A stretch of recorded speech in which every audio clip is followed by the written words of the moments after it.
Good morning. This is the book, The Oxygen Advantage by Patrick McCoy.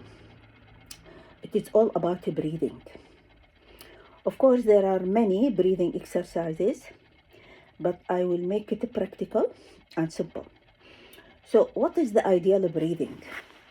The ideal breathing, it must be nasal during rest and even during exercises, and also during the day and night.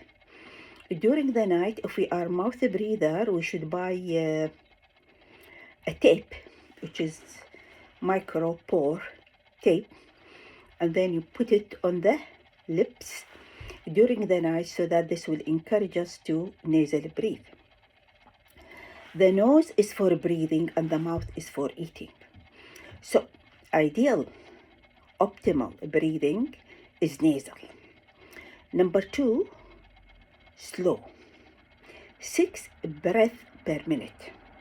And of course, this needs training. In medicine, they put the rate of breathing 18 to 20, and sometimes people, they will do even 30 breaths per minute. This is unhealthy.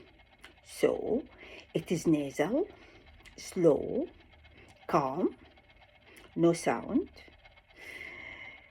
regular,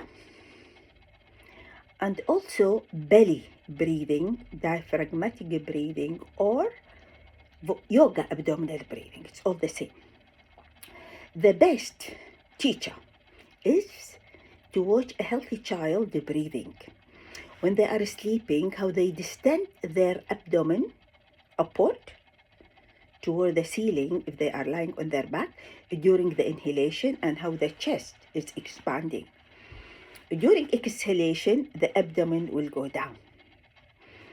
We have to train ourselves for this, and the good exercise is to time yourself. And of course, before you start to train about breathing, there is a test which is in this book. It is called BOLT, B-O-L-T, which is Body Oxygen Level Test. It's very simple. You do it in the morning, and you take regular inhalation, exhalation, and then you hold your breathing. And then you time yourself, either with this or with your digital clock, and then see how many seconds you could hold your breathing. And there are many levels, 10 seconds, 20 seconds, 30 seconds, 40 seconds.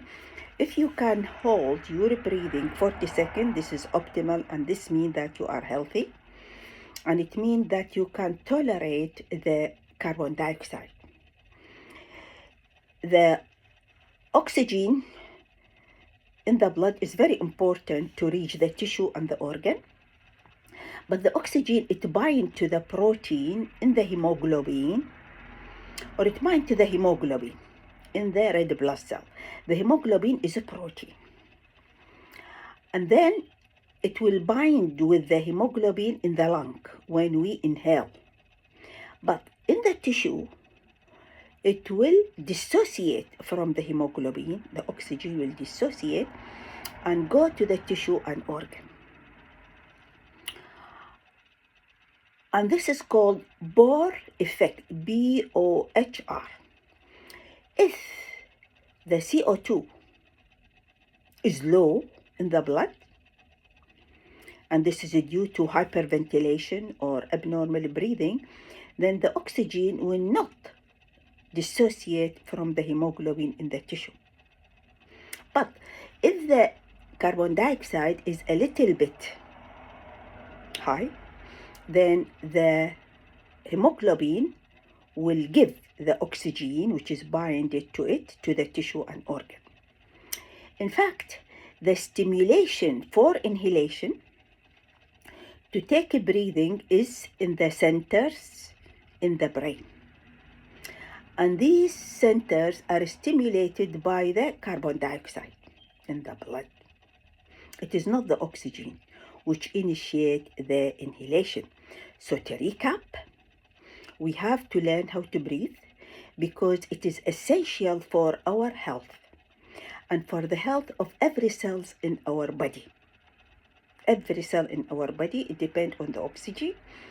and on the breathing, and this has a very great effect if you want to reach optimal health and to cure diseases by natural way, to decrease inflammation, to decrease or prevent diseases, in fact, if you apply this with other healthy lifestyle.